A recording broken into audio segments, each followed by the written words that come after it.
Hello, my name's Chris, and today we're going to be talking about getting started with TypeScript. So, I'm guessing you've got an inkling as to what TypeScript is if you're watching this video, but for those that don't know, a very brief synopsis would be it allows you to add rules and constraints around your code so you don't run into any nasty surprises. And smaller scale applications will benefit from it, but not as much as larger applications and working with multiple engineers. That's where TypeScript really comes into its own. So, what does TypeScript look like? Now, before we answer that question, what I'm going to do is I'm going to create a quick const, and I'm going to say full name, and let's call it John Doe, and let's console.log full name. Now, if I run this with node index.js, I'm going to get John Doe. That's expected. This is just normal JavaScript, everything that we're used to. Now, as you know, I can add functions onto the end of this, and because this is a string here, I can convert this to uppercase, or I could go to lowercase and so on. So let's just run that again. Node index, and we get John Doe in capitals now. Now, if I wanted to do something with it where it expects a number, now for all intents and purposes, my editor looks okay. It looks like, I could run this code, and it would only be at runtime that I'm going to get this the actual errors. So I've just run it again. Type error full name.toFixed is not a function, and that is because full name's expecting this to be a number. So if I change this to say 3, save this and run it, it works fine. So what TypeScript would do in this case is it would highlight the fact that we've got an issue in our code, and it would give us a visual notifier to say fix it. The first things first, what we want to do is we want to get started with installing TypeScript. What I'm going to do is come down here, and I'm going to do npm init-y, and that's going to create a empty package.json file. And then I recommend you run TypeScript, you install TypeScript globally. So npm TypeScript-g, and that would install it globally on your machine. And then finally, we're just going to install it so it's in this local package as well. So let's just do TypeScript and install that. Now, let me just open my package.json. Just at the time of recording this, we are running version 4.6.4. I'm going to go ahead and close this down. Now, because we've got TypeScript installed and it's in our node modules here and our package.json, it doesn't necessarily mean that we're using TypeScript. What we do need to do is we need to change the extension of index.js to index.ts. And then one more step before we get started, we could, in theory, run TypeScript and then the file that we want to run, so tsc index.ts. But before I do that, I want to anticipate the next point, which is we need to set up a configuration file. So tsc --init, and that will allow us, that will go ahead and create a tsconfig.json file for us. Now, what does that look like? I'm just going to open tsconfig.json here. And at first it's going to seem quite daunting, but when you break it down, essentially all it is an object with multiple key value pairs in it. So here we got target. This is basically what JavaScript or what ECMAScript version do you want to compile your TypeScript down into the JavaScript. So I'm going to delete this, and I'm going to say ES next, so the latest version of JavaScript, ECMAScript, sorry. And then everything else you can leave pretty much the same. What I will do at some point is I will do a breakdown as to what each one of these means, but right now you don't need to worry about too much about them. We're going to add in watch, and I want to set this to true because I don't want to be running the command to look for the TypeScript file every single time. And what I mean by that is if I come over here and let's come back to our index.ts file, index.ts file, and I run tsc index.ts. Now this will compile it, and then it'll stop watching. So what I want to do is I want to make sure that that just watches the file every single time. Sorry, I mean watches the file for any changes. Anyway, so as you can see, we've just ran tsc index.ts, and essentially what that's done is it's taken our code from our TypeScript file and it's created an exact replica for JavaScript. So index.js and index.ts. And unless we specify otherwise, it will create the files in the same directory that they are that the TypeScript files are made in. So we're in index.js. This has been compiled and works absolutely fine. We can call this in any of our HTML files or in whatever you wanted to do. So now we're getting into the good stuff. What I'm going to do is I'm just going to quickly close down our index, and I'm going to go ahead and delete everything that's in our TypeScript. let's just close down our terminal as well. Now, because we've got TypeScript working in our project, TypeScript's really going to go to work for us. And what do I mean by that? Let's go ahead and create a, let's say full name is equal to John Doe. And if we hover over full name now, what you'll see is let full name is equal to a string. So what happens if we went down here and we said full name is now equal to 123? Well, we're getting an error, and that is because type number is not assignable to the type string. Now, in regular old JavaScript world, this would have been fine, and you may be thinking, well, I may want to actually have a number here. You can get around that. There's a number of ways that we can get around this. So if we're expecting a number here, we could do, we can use the any keyword here and save this, and that's fine. And not only can we use anything like strings, numbers, we could use booleans and so on. But more often than not, you want to try and avoid that. That's going to create issues in your application, and that kind of goes against the whole premise of what TypeScript is doing for you anyway. So you could also change the any keyword, and you could say, well, I'm actually expecting either a string or a null value or a number. So if we save this, the errors go away. If we change this to null, we've still got no errors. But let's just say we turn this into an object. Oh, that's not right. And now we're getting errors. So what we're saying is type object is not assignable to type string, number, or null. So with TypeScript, what we're getting is we're getting extra functionality around our error messages and around what our code is expecting us to do. I'm just going to bring this back, and what I'm going to do is let's delete this and console log full name. Nope, full name, and everything's working as expected. If I come over to the end of the variable name, full name, and I do a dot, what you'll see is we've got all of the functions available to us that are on the end of a string, and that is because John Doe is a string and TypeScript has acknowledged that. So if I do 2 uppercase, we get 2 uppercase there, and again, just extra help from our editor. Now, if I wanted to change this, and I say .toFixed as we did before, what we're seeing is in the previous example, JavaScript was allowing us to run broken code. It was only at production runtime where we actually seeing the errors. What TypeScript is doing now is saying, no, this isn't working. Property toFixed does not exist on the type string. Did you mean fixed? And if I change this over here and said 3, we now get the error goes away. So you may be thinking these are quite trivial examples, so let's step it up again. Let's move into types and interfaces. So let's do this, types and interfaces. Now over the years, types and interfaces have become a lot closer, and the lines have got a little bit blurred between the two. And sometimes you may be thinking, well, when do I use a type and when do I use an interface? I'm going to do a separate video on that, but essentially there are some very subtle differences, but in most cases you'll be able to use one or the other. So let's just say I've got a type, and this is going to be a person, and it's going to be equal to an object. Let's just say name. So as part of our person type object, what we're expecting to receive is a name, which will be a string, an age, which will be a number, and let's say an alive status. So we're expecting to say like, are they alive or not? That's quite morbid, but let's just run with it. So now what I can do is I can say const Chris is going to be equal to a person, and now I can define that.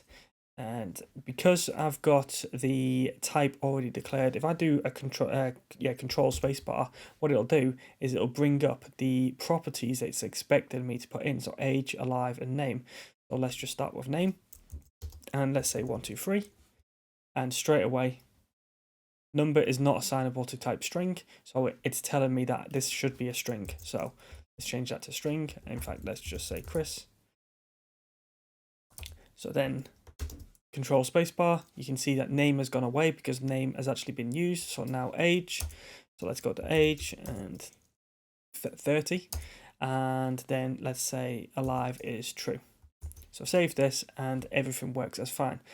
But what happens if I don't want to maybe say my age? I only want to do my name and whether I am alive or not. Now obviously what this is doing, if I hover over the Chris object, property age is missing in type string alive true, but is required in the type person. So what we can do here is we can say, actually, let's make this an optional value. By putting a question mark just before the colon in the type declaration, we can say this item isn't necessarily required, is an optional value. So if I come down here, control space bar, what we've got is we've got age, but you can see that it's allowed to be either a number or undefined. And that's because we've said this is either a number or it's optional. Now we can go one step further as well. We can include types on types. So what I'm going to do is come up to the very top, and let's just say, I'm going to say type gender is going to be equal to, and I want to specify not only the actual, whether it's going to be a string, but I want to specify the actual values of those as well. So I'm going to say male, and then I'm going to say female, and then I'm going to say null. And what we can do is come down here and I can say, actually, we also want to include gender on this, and that is going to be to type gender. And come over here, we can see that property gender is missing in type name, alive, but required in the type person. So come over here, I'm going to say gender, and I'm going to say, I'm going to say false, and we get the errors. So I'm going to say null, and the errors go away. But then we can also say male, and that works. So we've got a type within a type, and it's just extending itself. And just quickly on types, sometimes what will happen is you want to add constraints around your object, but you don't necessarily know what's going to get passed in. So what I'm going to do here is I'm going to cater to that, and I'm going to say, actually, any key needs to be of a string, and it's going to accept something into it. But now we can add in additional arguments. So we could say, I don't know, hobbies is equal to, let's say, an array. And this is going to be football and coding. And you notice that we still don't get any errors, and that's because TypeScript up here has taken that into consideration. And I'm just going to go ahead and delete this. Now, much like types, interfaces just allow you to set what something should look like. So let's just say person again, and person is going to take a name, a string, and an age as a number, and this is going to be an optional value. So now I can say const user is going to be of type person, and now what we can do is we can just say name John, and age is going to be 30, and we get the exact same output. You know, if we didn't include age, so if we age was a boolean, so let's say true, we're going to get an error. And that error will just say the expected type comes from the property age, which is declared on the type person, and that type is boolean is not assignable to type number. So we can just change that to 1234, and the error goes away. Now let's delete all of this and move on to arrays. Now usually your array would look something similar to this, so let's just say array is equal to 1, 2, 3, 4, 5, and if we save that and then come down here and do array.push, we could push on, say, 6, and that would work as fine, because as you can see here from our TypeScript messages, it's got some items and it's expecting a number. But what happens if we turn around and we change this into a string? Well, we're going to get an error, and that is because TypeScript has inferred that this is an array of numbers. So the way that we can get around that is we can say, well, actually, what we want to do is we want to have an array of strings or numbers, and it needs to be an array. So we let TypeScript know that this is going to be an array, and now we can push on our string onto the end of it. Now we can tidy this up a little bit by using types as well. So what I can say here is my array type is going to be equal to, and I'm just going to strip this out here. And then I'm going to say my array type, and we get the exact same output. So if I try to push on, say, true, we can't do that because Boolean is not assignable to either a string or a number. Let's quickly move on to functions. So I'm going to delete all of this off, say functions.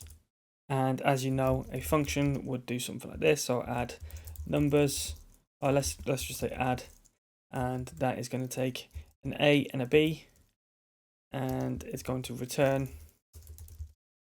A plus B. Now, TypeScript's already shouting at us because it doesn't know what A and B are. It's a parameter A has the implicit type of any.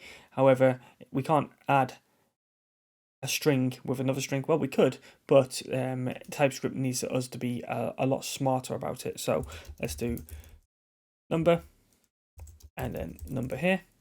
So TypeScript knows that it's going to receive a number as the first property, a first argument, and a number as the second argument. And then are we going to return anything? We are, and that is going to be a number as well.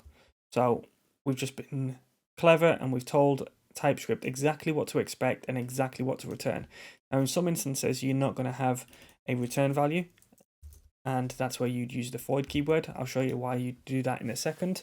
So let's just quickly run this and just say function add 1 and 2, and that works.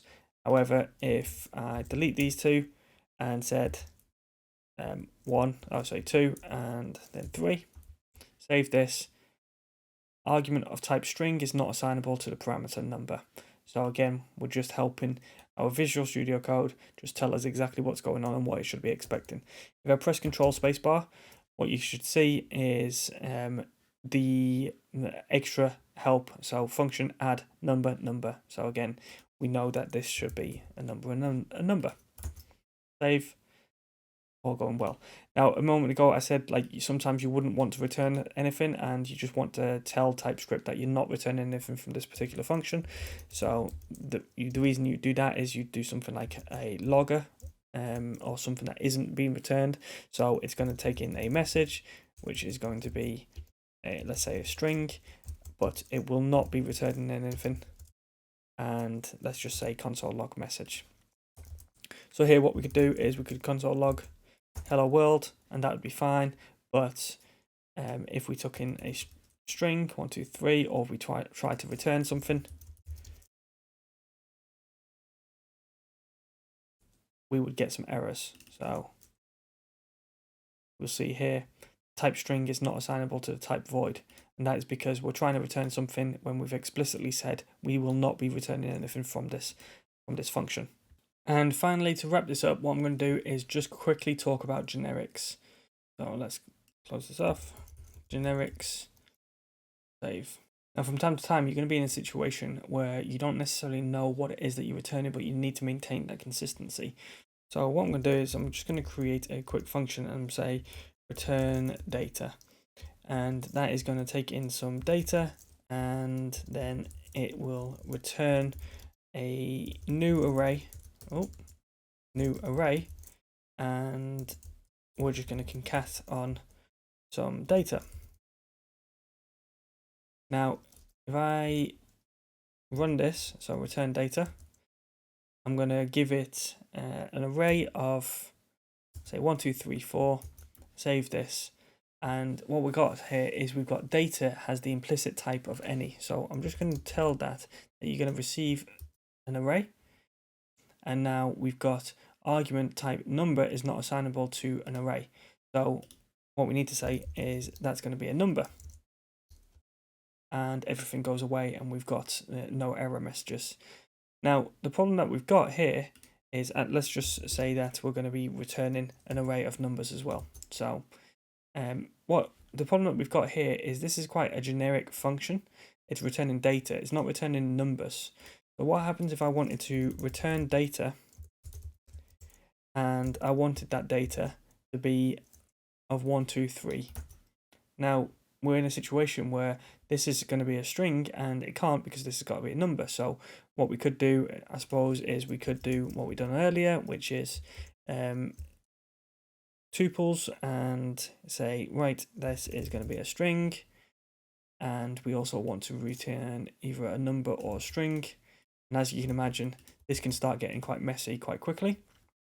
So the easiest way around this is to say, I'm going to come over here and I'm going to put in a capital T between my two angle brackets, and then I'm going to follow that all the way through. So then I'm going to say T with an array, and I'm going to do the exact same here, my T with an array. And what that's going to do is it's going to take the type that I pass through, it's going to declare that, and then it's going to use that all the way through. So if I start with numbers, it's going to carry on with numbers. If I start with string, it's going to carry on with string. If for some peculiar reason I wanted to do a bunch of arrays with truthy values, again, that would be fine. So if I hovered over return, it's just saying return data boolean, boolean, boolean. If I hover over this one, return data string, string, string, and return data number, number, number. And that's everything.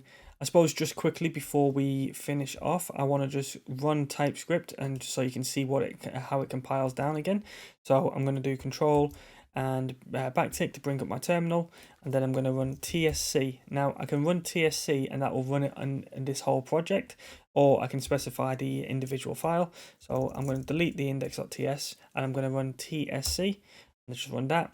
And what that's doing is it's just running constantly and it's watching for any changes. So if I come back over here, we can see we've got our JavaScript code being compiled. And if we quickly reverted back, let's just say to one of our types, and let's say type person name string, and then we come back and said const user is of a person and name is John. Save this. Our changes are continued to be watched, and we open up our JavaScript file and everything's compiled as expected. That's everything from me. Just a quick thank you if you've made it this far watching the video. I definitely recommend getting started with TypeScript. It's just another skill to add to your arsenal, but you will definitely see the benefits of it. At the beginning, it does seem like overkill and a lot of legwork to get started, but stick with it. You will definitely reap the rewards later on, especially with larger scale applications. And I've also, I just want to acknowledge the fact that this isn't necessarily a deep dive. This is just very light based, getting started. If this video gets a little bit more traction, what I will do is definitely do a longer form video on explaining all subjects, in more detail. So thanks very much for watching and have a good day.